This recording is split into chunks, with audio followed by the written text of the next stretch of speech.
Identity is foundational for private and secure computing, but it's filled with challenges. Today on CXOTalk number 892, we explore AI, identity, and board-level cybersecurity with the CEO of RSA Security, Rohit Ghai.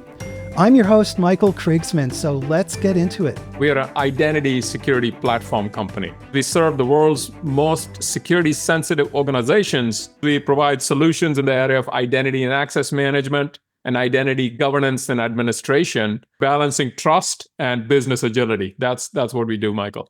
When we talk about identity, tell us what that actually means. Identity, think of it as a digital representation of a person, a device, or a system. So the actors on the network could be any of those, and a digital representation of that is needed to, again, control the who, the what, the when, and the why questions around identity. So the who or what it is look, can I prove deterministically that it is indeed Michael that is trying to access, this IT resource? So establishing that trust in terms of, who you are is what is referred to as authentication, right? Are you who you're claiming to be? And we have several solutions over the years. Passwords was the most basic one, and we have a bunch of other technology now that is at play to provide this layer of authentication. The next piece is around authorization, which is the, what, and what can you access? What systems, applications, data are you allowed to access? What rights do you have? What credentials do you have? What privileges do you have? And then finally, the idea of kind of managing the why. Like, why should Michael have access to these resources? Because he has a certain role in the organization. He has a certain job responsibility, so that's sort of the who, the what, and the why. And, touching on the when a little bit, what has happened over the years, Michael, is that, the typical pattern of the cyber threat actor is that they find a way to get in. We have to resign ourselves to the fact that we cannot keep them outside. They're going to find a way to get in. So our job really is twofold, which is to make sure, even despite the fact that they get in, to make sure they can't move literally inside the network. So we have to have this idea of continuous trust. Even if when they're inside the door, inside the gate, we still have to monitor the behavior of the actor to make sure the right things are happening and everything is legit over time. And no nefarious activity takes place. So that's really the overlay on top of the who, the what, and the why, right? That traditionally has been the problem of identity. So that's what we do in the area of identity. It's all about the digital representation, ensuring these questions and making sure the right things are happening. And by the way, it's I might remind everybody that most cyber incidents happen on the back of credential compromise. So identity, the line I like to use is identity is the most attacked part of the attack surface. That's how the bad guys are getting in. So it's super, super critical in today's world to improve your cyber posture. What does that mean, that identity is this core piece? That's how people are getting in. There's this report, Michael, in the industry that all the cyber professionals pay attention to, which is the Verizon Data Breach Investigation Report. And year after year, it does a great job of reporting on what is called the initial access vector. What techniques did the threat actor use to get in? And, I'll cite the latest one. And this has been true for the last decade, that credential compromise, meaning stolen credentials, either your password got guessed or stolen, or your multi-factor authentication got compromised, or somebody impersonated your biometric, maybe your voice, etc., to basically get in through the door, pretending to be you, right? A legitimate actor in the network. So this idea that identity is the new security perimeter and the initial access vector, it's the number one initial access vector for the data breach investigation report. The other thing I want to say is that this doesn't just mean technical means. It doesn't mean the threat actor is using very sophisticated engineering or technology to break in. They're often using social engineering attacks to actually, kind of manipulate the human that they're trying to impersonate or exploit, to get in. So it's been consistent for the last decade that this is the number one initial access vector. So it's an obvious thing staring at us in terms of what we ought to do to improve our security posture, which is to improve our identity security posture.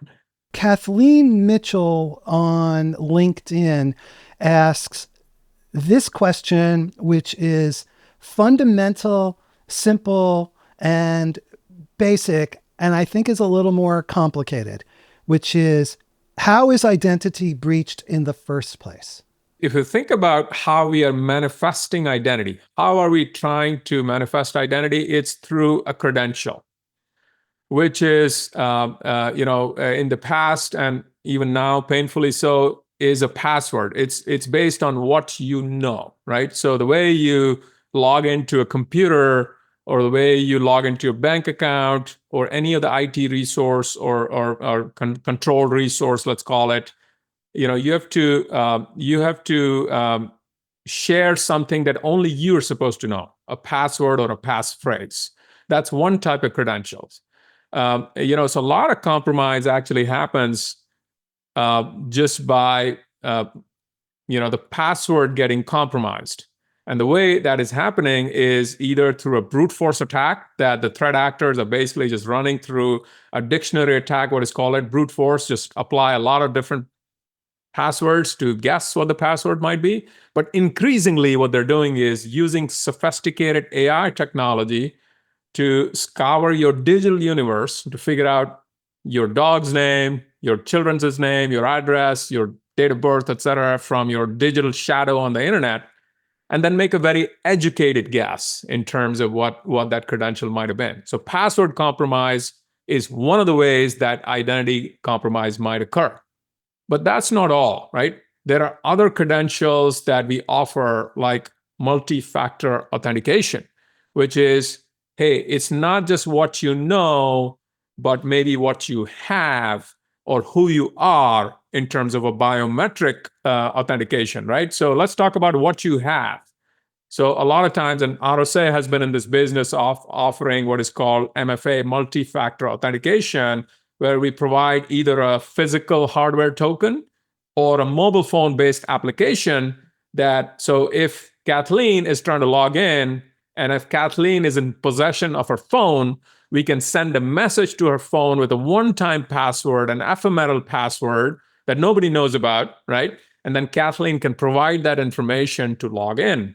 But in this pattern, what has happened is a lot of times the bad actors can execute what is called a man-in-the-middle attack. The resource, and then there is Kathleen and her phone, they can intercept the communication between those two whenever there is vulnerable type of communications. As an example, SMS messages are very insecure. So if the one-time password is being sent over SMS, they can actually exploit that and steal that over these unprotected channels. They can actually do as steal your the phone credentials to actually pretend that this is your phone. So there are technologies to compromise the cryptography and the encryption, or attack this, the middle communication, the man in the middle attack, to defeat that type of credential. And then finally, the type of identity that is based on biometrics in terms of who you are. And the perfect example here is a lot of banks, even today, painfully, they might use your voice to authenticate you on your bank account. And guess what? Today, with the AI technology that is available, an AI can have access to maybe one of the videos you posted on the internet, and they can mimic your voice perfectly. So they will, in your voice, talk to your bank and basically fool them into thinking that it's Kathleen on the other side, and thereby defeat their biometric based identity strategy. So there are multiple techniques that the threat actor is now wielding to defeat and compromise credentials and identity, and thereby get in an unexpected way and cause harm. So that's just an explanation of what might happen there. Subscribe to the CXOTalk newsletter. Go to cxotalk.com, check it out. We have tremendous shows that are coming up, really just extraordinary shows. So subscribe to our newsletter, join in, ask your questions. So Kathleen follows up, and we have a bunch of questions now stacking up, so we're going to have to get to those. But Kathleen follows up. So, what do we do with MFA is not enough? So what do we do? I'm not saying MFA is not enough. MFA is an amazing solution to harden your attack surface. But the issue is all MFA is not created equal. MFA codes, if they're sent over SMS networks, over mobile networks, they are vulnerable. That's not a good, secure type of MFA. That is susceptible to SIM swaps, account takeovers, or phone hijacking of your phone number. All attacks that are relatively easy to execute and exploit. Phishing resistant MFA, an MFA solution that has strong cryptographic roots, like an RSA a physical token, or an RSA soft token, we call it, a mobile-based application. They are not sending these one-time passwords, these ephemeral credentials, if you will, over vulnerable networks. They're sending them over highly secure sessions that are established between the resource and your MFA device or your MFA token, if you will. So MFA is a highly recommended and highly effective solution, frankly, to defeat many credential compromise attacks. So one recommendation: absolutely adopt phishing resistant MFA that is not relying on mobile-based OTP one-time passwords. Having said that, I also want to add, now getting to the fact that even with MFA, the threat actor is super smart. They know that RSA and a bunch of other companies have designed technology that is not vulnerable, and it's strong MFA, phishing resistant MFA. Guess what? When you can't beat it, you bypass it. So that's what the threat actor is doing. And how are they doing that? Well, they are doing that by using attacks like the help desk exploit attack. So about 3 years ago, we had an incident at MGM, one of the and another casino in Vegas, where the way the threat actor got in is they called the help desk for that organization, pretending to be an employee. And they said, I have lost my MFA device, and I urgently need to log in to my IT device because I have a deadline, and this is a project that is very important to our CEO, and therefore I need your help to provision new credentials for me and help me access my device and my IT resources. And thereby they use social engineering via a help desk scenario to bypass MFA. They actually did have MFA provided to all their employees and all their users, but it was bypassed through social engineering techniques by fooling the help desk agent into issuing an alternate credentials by creating this fake sense of urgency. So this is a very a common attack now, and it is even more and more sophisticated because now it's maybe not a human calling the help desk; it's maybe an AI impersonating the employee's voice, literally. So the help desk, can be very easily fooled because it sounds exactly like maybe somebody very important in the organization. It might be the CFO's voice calling the help desk, and the help desk, will recognize the authority and be fearful, and therefore, sometimes make the wrong decisions. So that's how things get exploited. So my recommendation, back to what can we do? Use MFA, strong phishing resistant MFA, 100% for 100% of your users. Recommendation number 2, do not just obsess about authentication and strong credentials. Think about managing the identity throughout its life cycle, and preventing against these help desk type of attacks by finding other identity security solutions that protect identities even during these types of like credential, what we call the joiner, mover, leaver process. A new employee joined, an employee called the help desk, they got promoted, they're leaving the organization. We need to pay attention to managing those events in the life cycle of an identity to assure security in today's digital world. I want to just tell everybody that you can ask your questions. When else will you have the chance to ask the CEO of RSA Security pretty much whatever you want? So take advantage of it, folks. So let's jump over to Twitter, to X. And Arsalan Khan is a regular listener. And he says this. I think this is related to what you were just speaking about, Rohit. He says, as a consumer, we share our identity, information, credentials multiple times to various IT systems, the library, grocery stores, banks, and so on. We are only as safe as the least safest system. And these are not in our control. So what should we do? Any information that is potentially identifying you as an individual, we need to share it on a need-to-know basis. We have been, as individuals, especially as professionals in a workforce setting, we have perhaps been too lax in terms of sharing our information because, as you said, there is a legit reason many a times for actually, banks or libraries or others to kind of, get access to that information.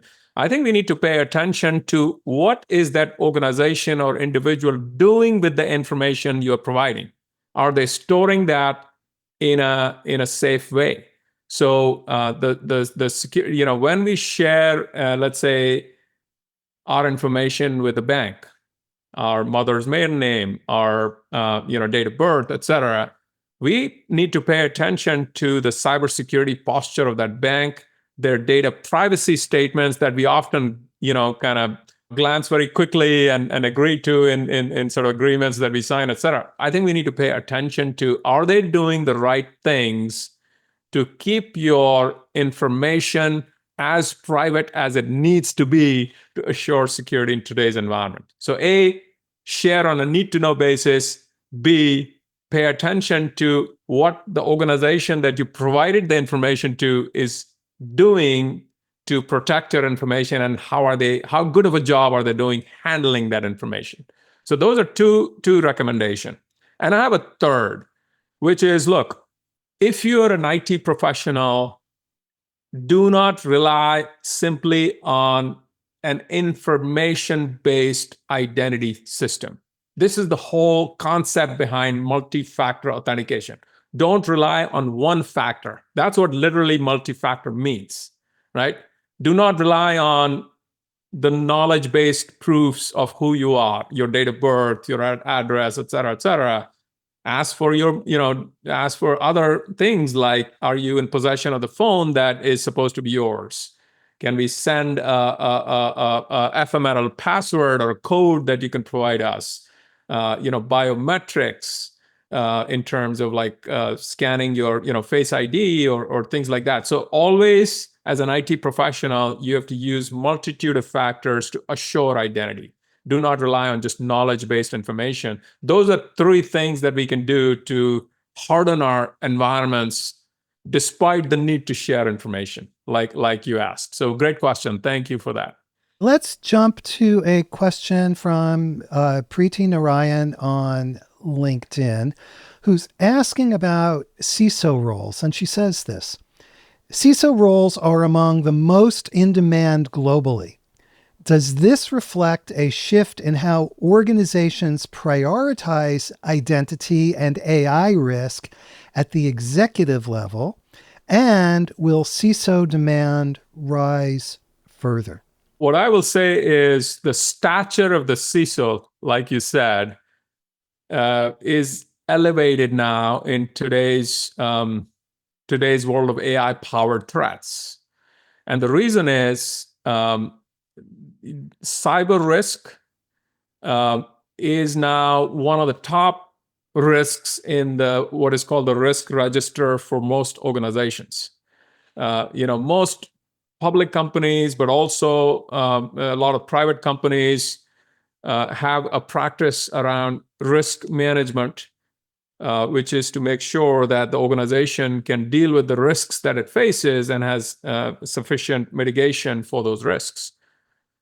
Cyber risk is now a very, very prominent part of that risk register, and therefore the CISO's stature in terms of advising the board and the management teams on cyber risk and its implications, as well as the mitigating controls that the CISO is recommending, is one of the most consequential business decisions that a private or a public company today needs to make. So what I would say is there is a huge demand for these strategic CISOs that can translate the technology of cybersecurity to the business implications of cybersecurity for the board and management teams to act upon. So I think that that we are going to find CISOs finding even more and more stature in organizations, a larger voice, a more prominent voice.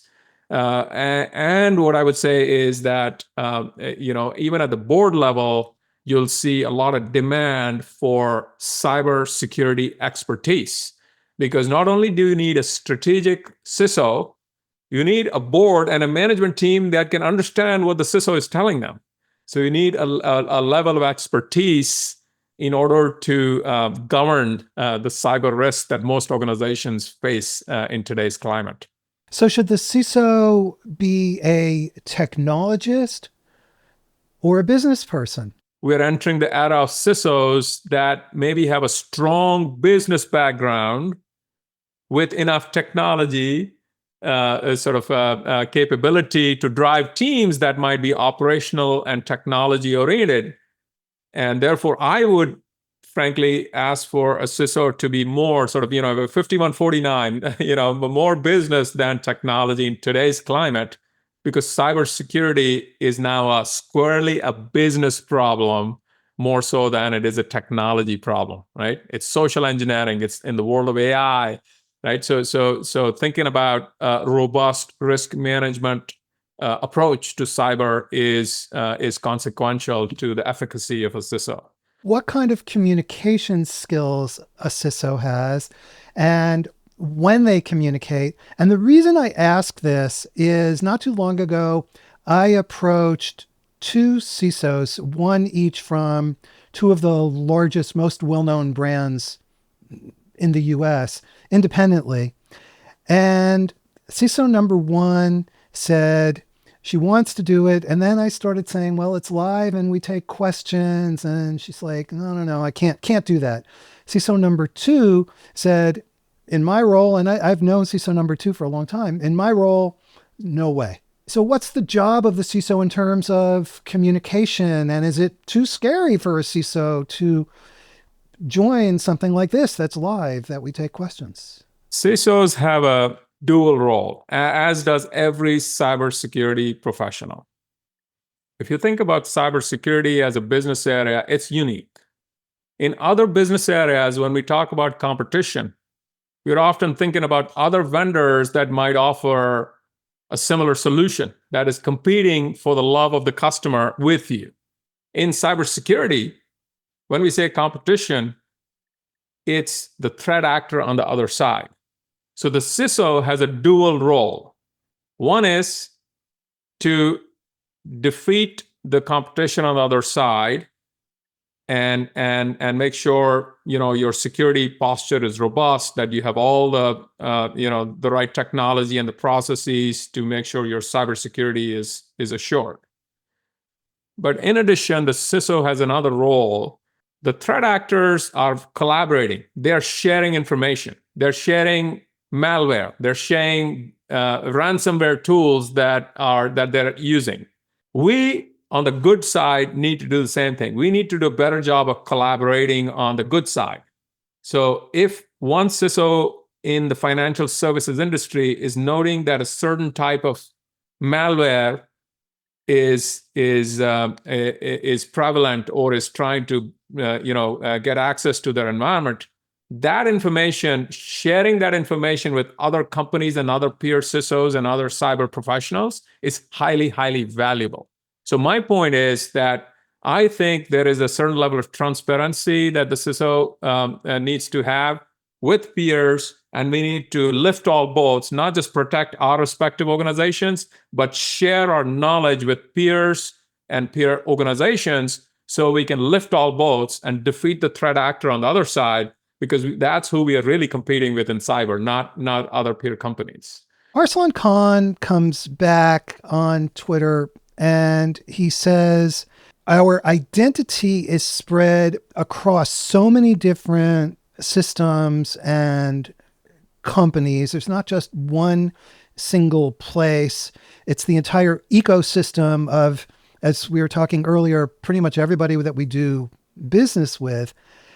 But most companies are not transparent in how they deal with consumer data. In fact, consumers have no clue until after a data breach happens. And I'll just add, and sometimes a long time after that data breach has happened. It is getting better. And the reason it's getting better is that the regulator is stepping in, right? The regulator is mandating responsible disclosures, that if you get breached, that as a public company, for example, especially public companies, there is real teeth in some of these regulations in terms of responsible disclosure, that you must, any material breach or cyber incident, you must report, right? And thereby protect your consumers and customers before their information gets compromised, perhaps. So the regulator stepping in, things are getting better. In addition, there is, it started with GDPR in EU and then CCPA here in California, and there's more regulations around data privacy as well. So yes, it still remains a challenge more broadly, but it is dramatically better than what it used to be. And again, I go back to the same recommendation. Let's not solely rely on the privacy and the successful privacy of the information we have shared, because despite best conduct on part of organizations that have that information, the bad guys can still get in. We must reconcile with the reality that the bad guys will always find a way to get in, because sometimes they're actually insiders. Sometimes they're actually inside the company. It's not somebody bad on the outside that's trying to get in.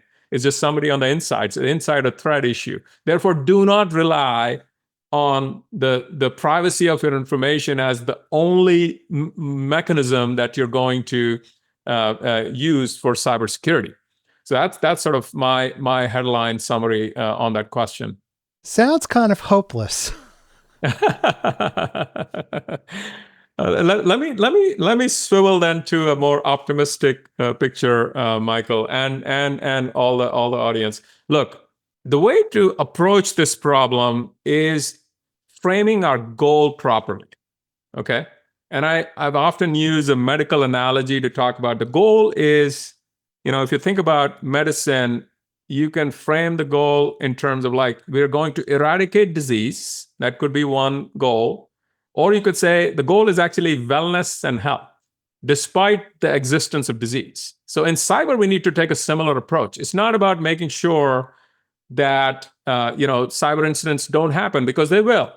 It's about resilience. I think we ought to actually redefine our industry not as a cybersecurity industry, but to be a cyber resilience industry. because the goal is digital wellness. It's not to make sure the threat actors are kept at bay, but the fact that even if they get in, there is limited risk or damage to the business that they can perpetrate. That's the goal. It's wellness despite the existence of the threat actor. And if we frame the problem like that, it's not a hopeless situation at all. In fact, it's very tenable. And you approach cybersecurity as a risk problem. And I would love to talk about sort of, how CEOs and boards ought to pay attention to cyber as a risk problem, right? It's about reducing risk. It's not about eradicating it, because that's an untenable goal, right?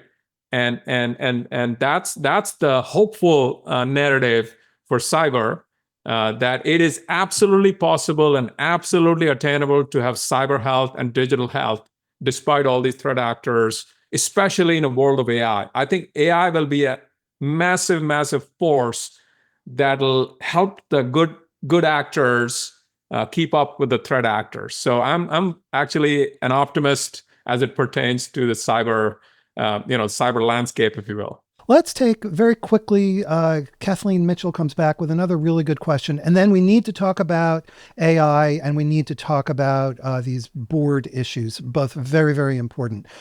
Kathleen says, for smaller and mid-sized businesses, how can leaders move beyond just meeting compliance requirements to make cybersecurity a real competitive advantage, one that they'll prioritize and invest in?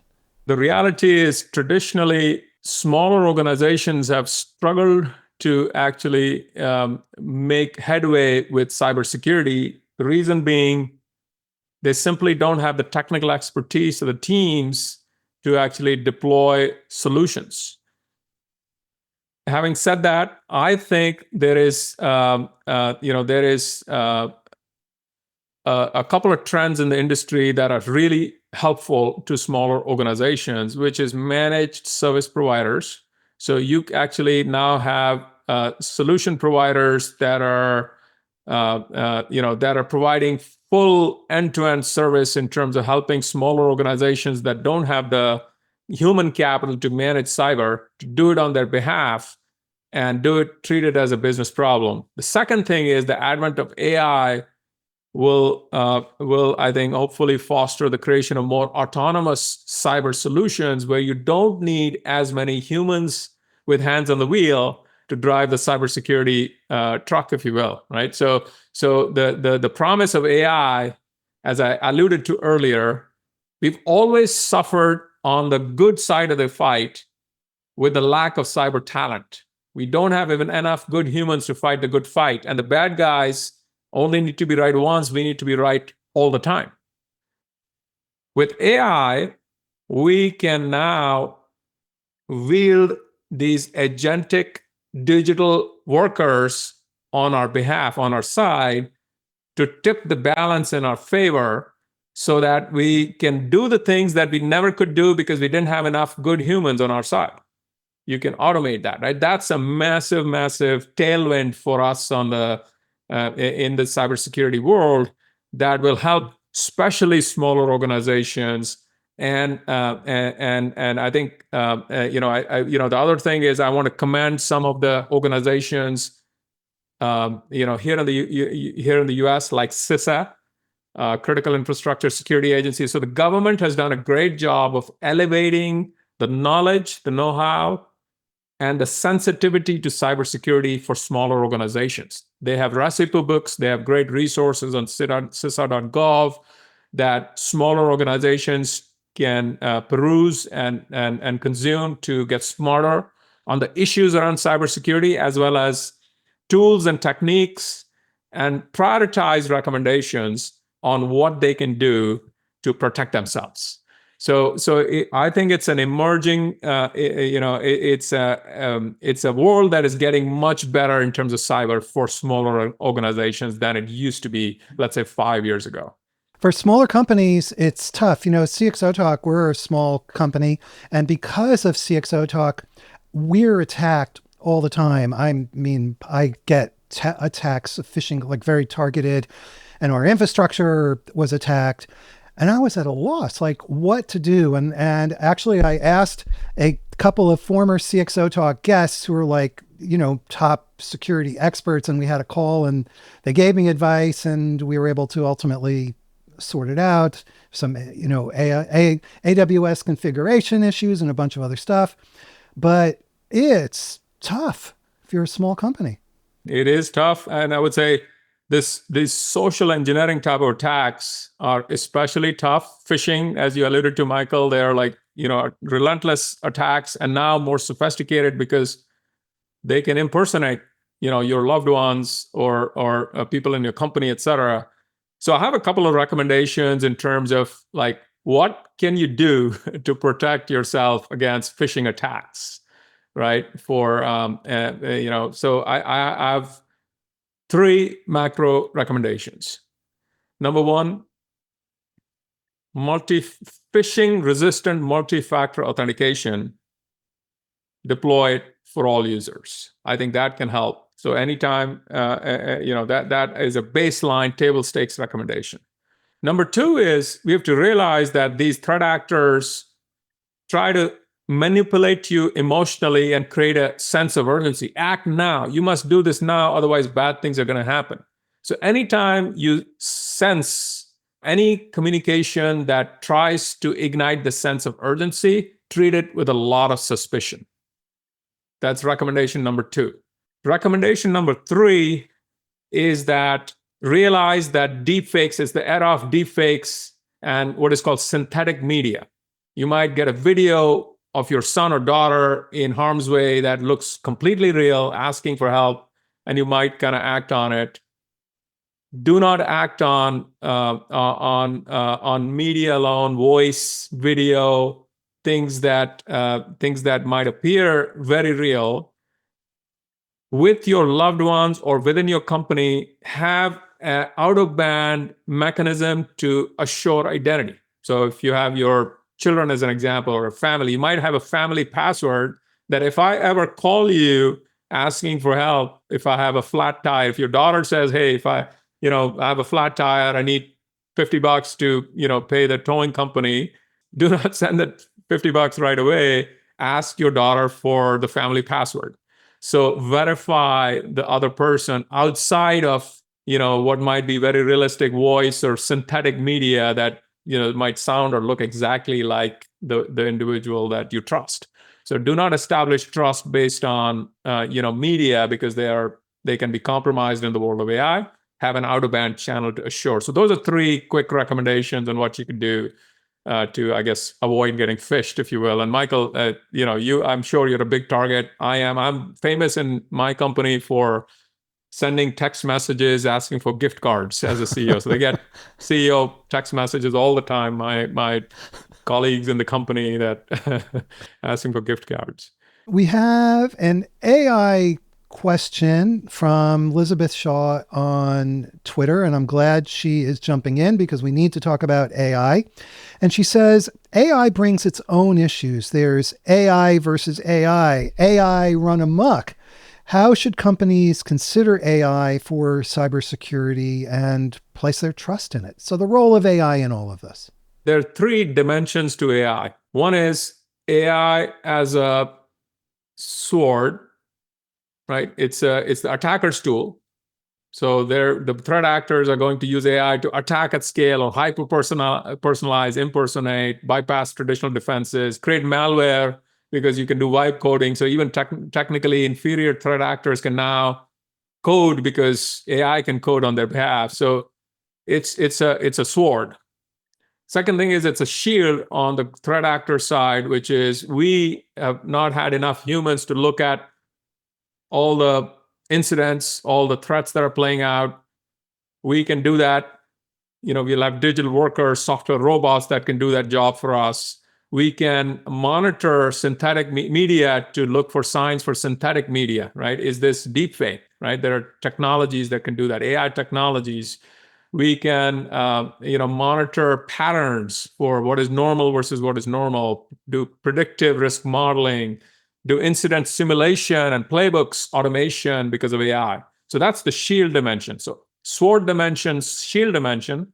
But there is a third dimension, which is what you were touching on, Elizabeth, which is AI as a part of the attack surface, right? The threat actor might actually compromise the AI that you're using by poisoning AI or doing nefarious prompt engineering, or by actually ensuring that that your denial of service attack. So if AI is in a decision loop, let's say it's approving I don't know loan applications for a bank, they can actually bombard and do a denial of service type attack to confuse the AI, right, and cause that. So AI can be attacked, and therefore we as cyber professionals need to do two things. One is we have to embrace AI as a shield, because we know that the bad guys are using it as a sword.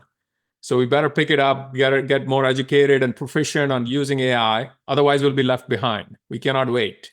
But then also adopt AI responsibly, right? And don't trust AI blindly.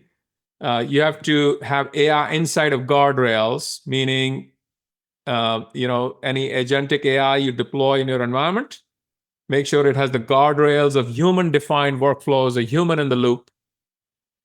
Second is you must have non-human identity solutions to make sure, just like you're protecting human identities and making sure the human has the privilege to act on your digital estate, don't allow AI agents to work autonomously without verifying their identity.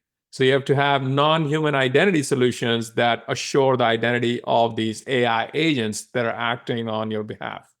So that's what I would say in terms of AI. Those are kind of the three dimensions that we must pay attention to. It is not just, as a proverbially a double-edged sword. There is a, it's also the thing that is actually being attacked by the sword. Can you talk a little about the economics of AI, or how does AI affect the economics of cyber attacks?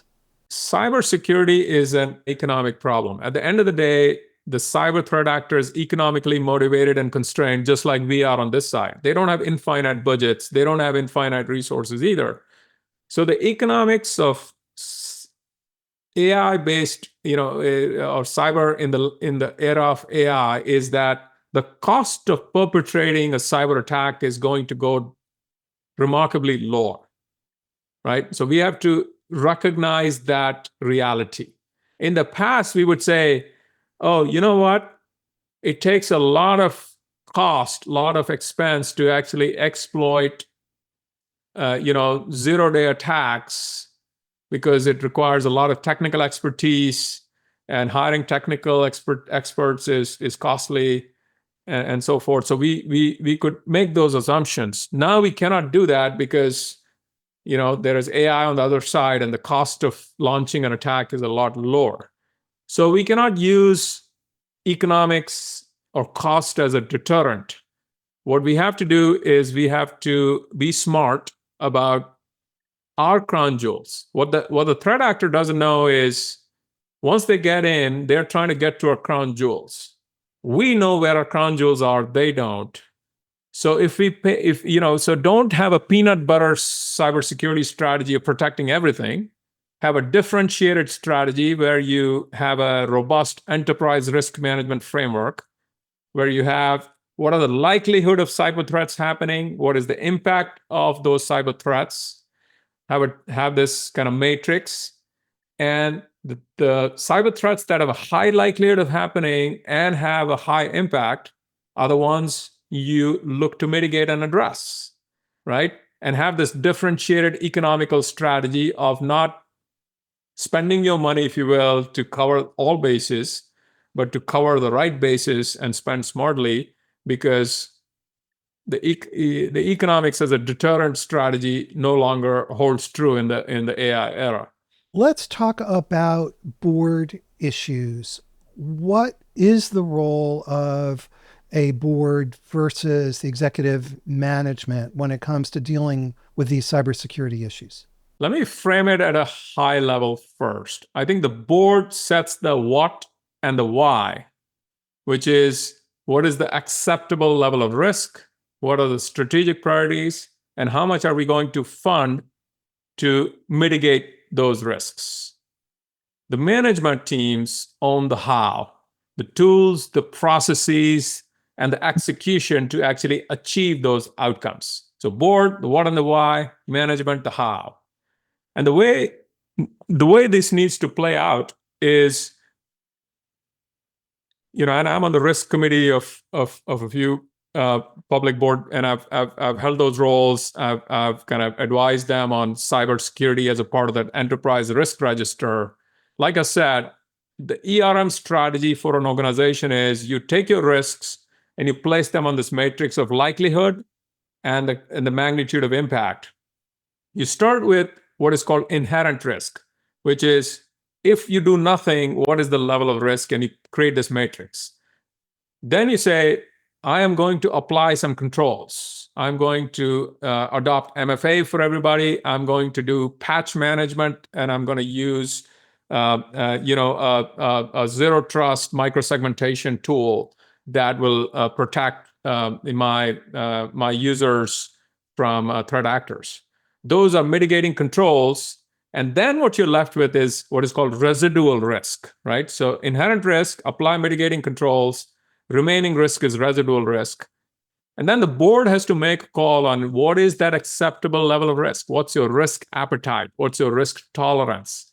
If you're a software vendor that provides a SaaS solution, how much downtime can you accept, right?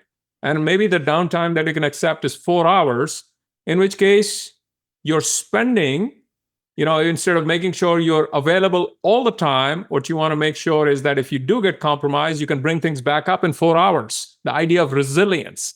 So it's this fine balance between managing risk, deciding what to avoid, what to reduce. Sometimes you transfer risk by buying cyber insurance. And what risk are you going to accept? That's a board level topic, right? That's what the risk committee of a board needs to think about, needs to planfully execute on, and then kind of task the management team to say, this is what we want in terms of the mitigating controls, and this is the acceptable level of risk. You now go forth and execute on deploying the tools and the processes to make sure we remain within that kind of realm of risk that is acceptable to us as a company. That's kind of the division of labor, if you will, between the board and the management that you were touching on, Michael. You just described a very sensible and general risk management framework that's applicable, of course, in many kinds of circumstances. However, when it comes to cybersecurity, there's also this technology element. And so how can board members make intelligent decisions about that residual risk when they don't necessarily understand the underlying technology that's driving the whole thing? I don't think the board needs to be steeped in the technology of cyber. They need to be steeped in the risk of cyber. They need to understand that a ransomware attack, what's a typical ransomware attack, and what's for my ilk of company, my size of company, what are the kind of if something like that were to happen in our environment, do we have the playbooks to kind of restore our services? And what's the type of ransom demand we might hear, et cetera. So they have to think about the business aspect of cyber, not the technical aspect of cyber. But they do need to be aware of the types of technical threats that exist, but they don't need to worry about the how. In 1 minute, can you briefly describe the life cycle of a ransomware attack? I pointed out because the consequences can be so dramatic. Companies have gone out of business because of this. Ransomware is a very nefarious type of attack because it's changed the game on us, right? In the past, the bad guys would get in, they would steal stuff and take it out. Data, information, things of that nature. In this case, what they do is they get in, they disrupt your environment and pause, they might encrypt your data. They don't steal it. It's still there, but it's now encrypted, so you can't access it. Or they might, kind of disrupt your operations, as in you can't run your trains because they have kind of, they've kind of lock the go button for the train, and then demand ransom. So the life cycle, what you need to think about from a ransomware thing is, what can you do before, during, and after a ransomware attack? A board needs to think about that framework. And there are things you can do in terms of the before, which is the policy, the business continuity plan that shows, even if they get in and if they, let's say, encrypt the data, how quickly can we restore it from a backup copy? Is everything protected? So before, invest in identity, backups, segmentation, response planning. During, you have to focus on containing fast, communicating clearly, restoring quickly. And then after a ransomware attack, you have to learn, adapt, and harden. That's sort of the framework that you should be thinking about if you do happen to face a ransomware situation. But do not pay ransom right off the bat, because it only encourages the bad guys to do more. Think about unless your hands are tied and the damage is so consequential and that you have to. That should be a matter of last resort. Where's RSA Security investing over the next 12 to 18 months? We are focused on what we call the 3 Ps of cyber in 2025. We think that that's the most important things to focus on for organization. The 3 Ps of identity security: passwordless, posture management, and platformization. Passwords, we've talked about the cost, complexity, and the vulnerability aspect of passwords. Passwords need to die. You need to adopt to a passwordless world. And all passwordless solutions aren't created equal. So embrace an enterprise-ready passwordless solution, because passwords are not the right tool for an AI-powered cyber threat landscape. Number 2, posture management. Like I said, that's how the bad guys are getting in. So best way to improve your security posture is to improve your identity security posture. Do the users have more entitlement than they do? Do you have orphaned accounts that people have left the company? They're still accounts. So cleaning up the digital debris and this sort of tightening up your identity posture using AI is investment area number 2. And platformization. The bad guys are exploiting the gaps between our tools. Best of breed strategy in identity isn't working anymore. You need solutions that have shared context that can defeat this modern threat attacks that the bad guys are throwing at us. So those are the 3 areas of focus for RSA, and that's how we believe we can make a difference in terms of keeping the most secure companies around the world secure. Okay, Rohit Ghai, CEO of RSA Security, thank you so much for taking your time to be with us. This was great. Thank you, Michael.